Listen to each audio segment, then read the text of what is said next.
Une bombe de la Seconde Guerre mondiale a été déminée aujourd'hui en plein Paris. L'engin avait été découvert il y a 2 semaines dans le quartier de la Porte de la Chapelle. 1800 personnes ont dû être évacuées aujourd'hui.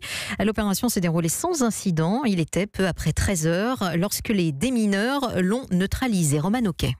Un bruit sourd résonne dans tout le quartier.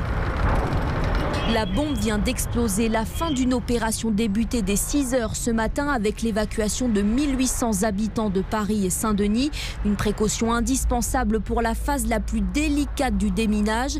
Transférer l'engin du chantier où il a été retrouvé jusqu'au terrain vague au nord du périphérique parisien, là où il a été neutralisé.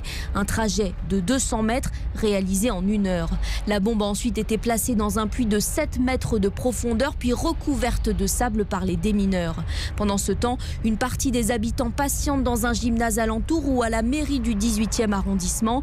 Certains ne sont pas rassurés, comme Sergio, qui redoute les conséquences de l'explosion. Je ne trouve pas que c'est très profond pour faire exploser une bombe. Comme c'est au sous-sol, il va y avoir des tremblements de terre. Ma crainte, c'est vraiment ça, c'est que les immeubles puissent bouger et avoir une fissure, quelque chose au niveau de l'immeuble. Même au niveau métro, ça peut arriver, quoi. Si ça arrive, mais c'est ce qui me fait un petit peu peur. Finalement, tout s'est bien passé. Des tranchées avaient justement été construites pour casser l'ongle de choc lors de la détonation. La bombe, désormais réduite en petits morceaux de métaux, restera enterrée dans le sol. Roman Oquet pour Europe 1.